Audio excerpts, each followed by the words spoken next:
Coming up on Arirang News, police in Hungary have found the body of another South Korean who died when a tour boat sank last month on the Danube. That brings the death toll to 25 as the search goes on. South Korea and Norway signed deals to boost their cooperation in technology related to shipbuilding, robotics, Arctic exploration, and more. President Moon is there on a three-country tour of Northern Europe. And U.S. President Donald Trump is saying that he's ready to put more tariffs on China, a lot more, if they don't make progress in their trade talks. But he says he's optimistic that they will. It's 4:00 p.m. here in Seoul. Thanks for joining us on our afternoon newscast. I'm Devin Whiting. Another body has been found downstream from where the tourist boat sank in the Danube. It was found Wednesday night and has been identified as a South Korean man. Oh Soo-young has the latest. Authorities have identified the additional body found in the Danube River as a South Korean man in his 60s who had boarded the tourist boat that fatally sank 2 weeks ago.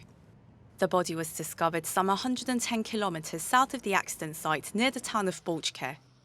This brings the official death toll to 25, of them 23 South Korean tourists and 2 Hungarian crew members.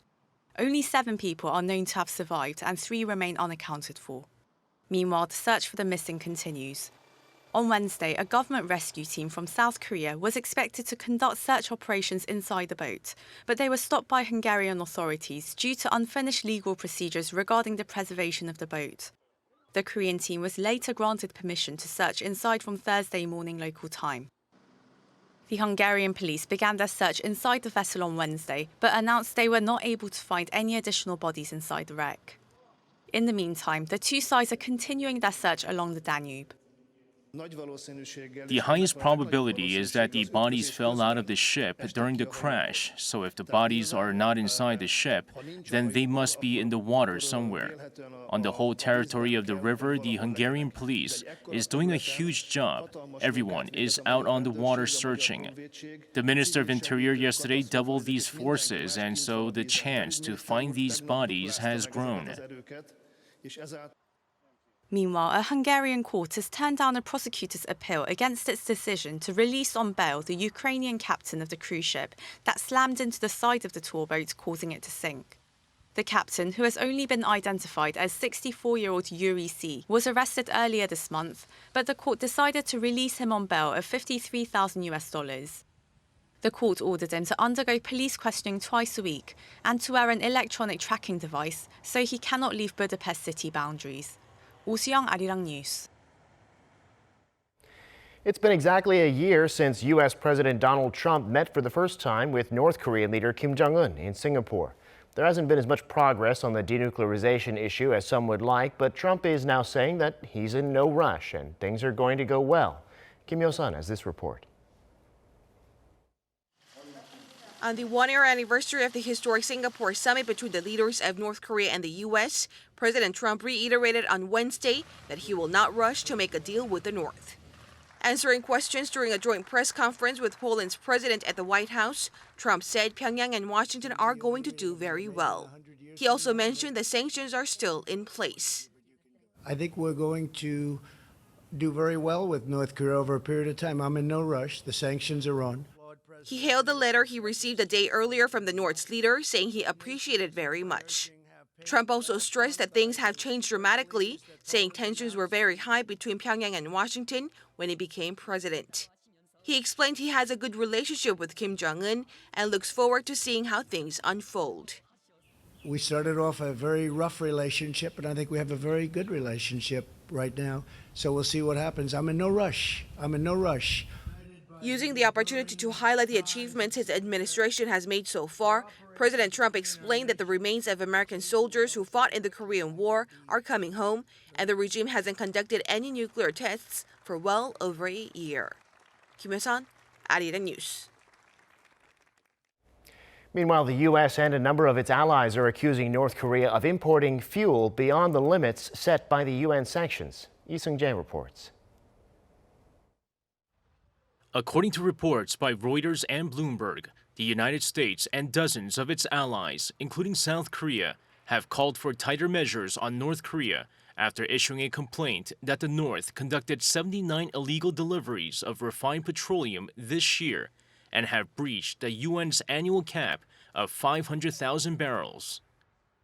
The U.S. led complaint to the UN Security Council, which was dated Tuesday, calls for restrictions on the North's refined petroleum imports, saying it's critical in maintaining pressure on the regime, including those parties responsible for its WMD program. The North Korean mission to the UN did not immediately respond to a request for comment. While the U.S. complaint does not specifically name who it believes is supplying the fuel, former U.S. Ambassador to the UN Nikki Haley previously accused Russia in September last year of cheating UN sanctions on North Korea. Moscow strongly rejected the accusations. However, Reuters reports Russian tankers have supplied fuel to North Korea by transferring cargoes at sea. Meanwhile, U.S. Special Representative for North Korea Stephen Biegun has been spotted in New York City. As it was reported, he met with the 15 members of the UN Security Council behind closed doors on Wednesday. While not a member of the Security Council, the representative of South Korea to the UN, Cho Tae-yeol, was reportedly present since it involved Korean Peninsula affairs. Lee Seung-jae, Arirang News. There are signs North Korea might be building another Sinpo-class ballistic missile submarine. Citing recent satellite pictures of the North's Sinpo South shipyard, U.S.-based North Korea monitoring website 38 North says parts and equipment have been moved in the staging area near the construction halls. The website also said a dozen small cranes used to load supplies onto submarines have been placed along the edge of the boat basin. North Korea currently has just one Sinpo-class diesel sub that, at 2,000 tons, can carry one submarine-launched ballistic missile. As protesters in Hong Kong clashed with police Wednesday, the authorities there decided to postpone a second debate on a bill that would allow extraditions to mainland China. The Hong Kong police have said the protests amount to a riot. Still, it appears that a pro-China majority in the Hong Kong legislature will end up passing the bill eventually. Hong Yu reports. What started off as a peaceful demonstration ended up in clashes between riot police and protesters on Wednesday afternoon. Thousands of demonstrators surrounded Hong Kong's government headquarters to show their opposition to a new extradition bill that will allow suspects to be sent to mainland China for trial. The demonstrators fear the bill would allow Chinese authorities to take people for political reasons and undermine Hong Kong's semi-autonomous legal system. Today, the Hong Kong people want to tell the Hong Kong government that on the 9th of June, we had more than 1 million people coming out on the street, and we can't give up simply because the government ignored our demand, because this is our home. We only want to penalize the Legislative Council, so please don't rush in, don't get beaten, and don't let others make excuses for you, okay? Protesters blocked access to the area with barricades, and when they refused to back down, riot police started using force to push them back. Police were seen using batons, rubber bullets, and tear gas on demonstrators who were seen throwing water bottles and rocks at police. It was some of the worst violence in Hong Kong since the territory was handed back to China by the British in 1997. At least 72 people were injured, with 2 injuries classed as serious, according to the Hong Kong Hospital Authority. The scenes brought back memories of the Umbrella Movement democratic protest of 2014. Despite the outpouring of opposition, Hong Kong Chief Executive Carrie Lam looks set to plow ahead with the bill. I will not shy away from my responsibility in introducing a piece of legislation, though we are very convinced of the justifications that causing this public outcry and all these divisiveness in society. But sometimes, as a political leader, you cannot shy away from difficult decisions. The extradition law is likely to pass because the city's 70-seat legislative council is controlled by a pro-Beijing majority. Hong Yu, Arirang News. Korea's southern resort island of Jeju has been hosting a festival of music and dance this week. Performers have been coming from many different countries, and it's helping them build ties between their cultures. Our Kan Hyung-woo was there. Welcome to the 2019 Jeju Hevich Arts Festival, where everyone is more than welcome to enjoy some of South Korea's finest and most creative performances. From Tuesday to Wednesday, 35 performance organizations demonstrated the highlights of their shows, including concerts, dances, and musicals, to promote themselves to the participants of the arts festival.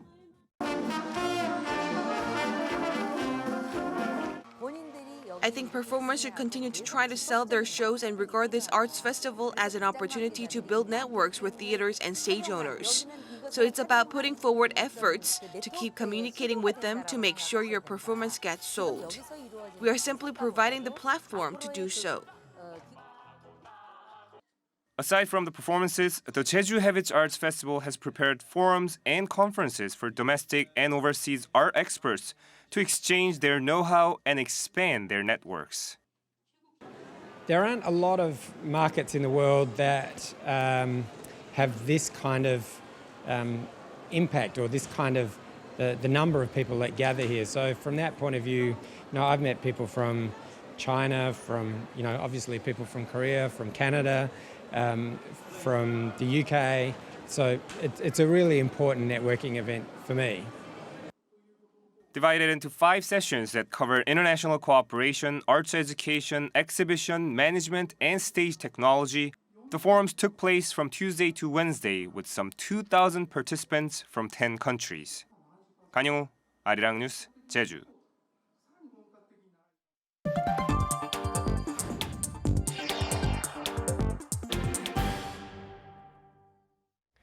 South Korean President Moon Jae-in is in Norway, where his government and the Norwegian government have signed numerous MOUs on future technology related to shipbuilding and robotics, just for example. Park Hee-jun has more. South Korea and Norway have agreed to jointly develop new technology in areas including environment-friendly technology, autonomous ships, and robotics. The Ministry of Trade, Industry and Energy revealed Thursday that the two countries signed 4 memorandums of understanding, taking advantage of President Moon Jae-in's trip to Norway. Those 4 areas of cooperation are joint research on autonomous navigation ships, joint development on the automation of oil prospecting ships using eco-friendly paint for ships, and the testing and certification of European robots. According to the ministry, the agreement to expand cooperation in shipbuilding will have long-term benefits as Norway holds unrivaled technology in smart and environment-friendly materials and future ships. The two countries also have mutually beneficial shipbuilding sectors where Norway exports shipbuilding equipment to South Korea and South Korea exports completed ships to Norway. In 2018, more than 50% of Norway's ship orders went to Korea. South Korea also had 2 of its eco-friendly shipbuilding technologies certified by DNV-GL, an international accredited registrar and classification society. It approved a design system for cargo and LNG carriers and designs for an eco-friendly LNG bunkering ship. South Korea will also work more closely together with Norway on issues regarding the North Pole. Seoul's Ministry of Oceans and Fisheries and the Foreign Ministry announced that it signed an MOU with Oslo's Foreign Ministry on boosting exchanges with 5 Norway-based research centers. Norway is a member state of the Arctic Council, an intergovernmental forum addressing issues such as climate change. South Korea has also been an observer state in the council since 2013. The two sides plan to work together on not only relevant research, but also on academic events, expert exchanges, and joint responses to issues concerning the Arctic. Park Hee-jun, Arirang News. And it's time now for a look at the global markets on this Thursday. And for that, I'm joined on the line by Mr. Daniel Yu, global strategist at Kiwoom Securities. Mr. Yu, thanks for coming on today. Thank you for having me. So stocks on Wall Street paring back some of the gains they've seen recently. The S&P off 0.2%. Again, fears over trade. What's the story today? Yes, as you said, U.S. market slightly fell yesterday by 0.17% Dow and also 0.21% for S&P and 0.38% for NASDAQ. The continuation of the market rise in the past several days have put some pressure as the investors were taking some profits, and also the continuation of the concern for U.S. China trade dispute is putting pressure for the global market in general. Accordingly, Korean market also had some mixed signals where the Kospi was down 0.27% and Kosdaq was up 0.33%. The reason for the Kospi down is because today was the option maturity day, and foreign investors were using that as in some kind of opportunity to take some profits. Also, there is a news that the China continues to remain to be quite headstrong in regards to able to boost the economy despite all the concern of the U.S. China trade dispute. But on the 28th of this month, G20 summit is expected, and markets still expecting that the Trump and Xi Jinping might be meeting on that meeting. Accordingly, the market seems to be taking some breathers and taking some time. And if you look at Chinese market, it was pretty much flat for the Shanghai as well as Shenzhen index. As for Japan, also it seems to be fairly volatile. That is shown about 0.57% decline today. Well, talking about the economy more broadly, data show household debt up by 5 trillion won. Not huge, that's in May, not huge, but the biggest rise we've seen yet this year. Yesterday, the BOK governor hinting at a rate cut, but wouldn't that encourage people to borrow more? Well, I don't know whether they can able to borrow more, because if you look at the Korea, the household debt as percentage of GDP is at 97.7% as end of 2018. That is highest number ever in Korean history. And 10 years ago, that number was only at around 70% of GDP. So yes, the lower interest rate environment is a good thing, but we need to see more disposable income growth for the consumer for us to see that GDP, as a percent of GDP numbers to go down in the future. If this number continues to be close to 100%, that's going to be quite burden for Korea's consumers. And I think what you need is not the interest rate cut in related to the consumer loans, but it is where the government needs to put more efforts to boost the economy. As the government debt as a percent of GDP is only 36.6%, which is much lower than U.S. or China. And also, government probably need to do more aggressive fiscal budget to boost the economy. Yes, monetary policy is also important because of the current environment, but nevertheless, we think that the government increasing the budget to boost the economy is more important in the future. Got it. Well, sticking with consumer and household debt, as of yesterday, borrowers now have the right to ask lenders to lower their interest rates if they've in some way improved their credit by, for example, getting a new job or a higher income. What do you think will be the effects of this system? We think that this news is definitely positive news. As I mentioned earlier, that the consumer's debt as a percentage of GDP is very high. And if your interest rates are high, then obviously you're spending more money for the interest and resulting into less money for the consumption. Now, interest rate cut can be requested by the consumers when a customer's employment changes or promotion actually occurs or property price increases or credit rating rises. So once the requests are made, financial institution has to make some kind of acceptance notifications by telephone or written or text messages within 10 business days from the request that was done by the consumers.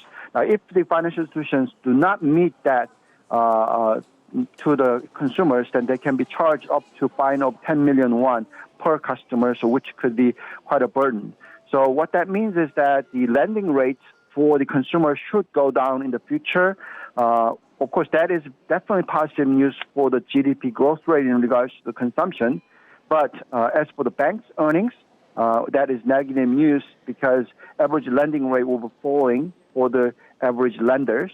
So I think that we need to look at the pro and cons in regards to this change. Yeah, it'll be interesting for sure to see how that works out. All right, Mr. Yu, that's where we'll have to leave it today. Thanks for coming on. We appreciate your insights. Thank you very much. Now, U.S. President Donald Trump is sounding optimistic that the U.S. will eventually reach a trade deal with China. But if they don't, then he's still ready to put tariffs on hundreds of billions of dollars more in Chinese goods. Ko Jun-hee reports. U.S. President Donald Trump says he has a feeling the United States is going to make a deal with China on trade. Speaking to reporters at the White House on Wednesday, Trump said the two countries have a good relationship, although it has become a little bit testy recently over tariffs. Asked about the deadline for imposing tariffs on an additional $325 billion worth of Chinese goods, he said there is none. No, I have no deadline. My deadline is what's up here. We'll figure out the deadline. Okay. Nobody can quite figure it out. Although Trump said he plans to meet with Chinese President Xi Jinping later this month at the G20 Leaders Summit in Osaka, he ramped up pressure on Beijing at the same time. Trump said possible additional tariffs will be imposed if negotiations break down.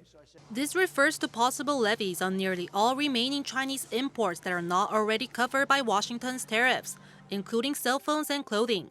Since last year, the world's biggest economies have exchanged tariffs on around $360 billion worth of each other's goods. The tensions have been escalating after the two sides recently raised some existing tariffs. Since their trade negotiations ended in May without a deal, Washington and Beijing have been blaming each other for the collapse of the talks. 고륜이 Arirang News. South Korean car makers' production and exports rose in May for a second consecutive month. Trade Ministry data show they made 366,000 cars in May, an on-month increase of 4%, thanks to new car production and one more working day. Exports increased 6% on year thanks to solid sales of eco-friendly cars and SUVs in North America, despite poor sales in Europe. Car sales domestically, though, were down more than 2% because of slower sales of imports. South Korea, China, and Japan are reportedly drawing up measures to encourage the production of more eco-friendly vehicles, such as electric cars. Seoul-based Yonhap News Agency cites sources saying South Korea and China will penalize their firms that don't manufacture as many electric vehicles as their respective governments recommend. The South Korean government is in talks with local automakers to determine what penalty to impose, while China is expected to fine companies that don't meet the requirements. Japan is recommending that local carmakers increase their average fuel efficiency by 32%, and it's urging them to produce more electric vehicles. The Seoul Metropolitan Government has won several awards for its public art projects and its crime prevention designs. The Society for Experimental Graphic Design presents awards recognizing public design projects that have a positive social impact. It gave its top award for this year to Seongdong-gu District's Skyline Wayfinding Project. That one is a crime prevention project, and it won the Sylvia Harris Award and Merit Award for putting addresses on the side of each building to help find people in an emergency. A three-way pedestrian overpass in Jongno-gu District was also recognized with a Merit Award for its design incorporating the arts and augmented reality technology. Seoul's projects are the first Korean design projects to receive SEGD Design Awards.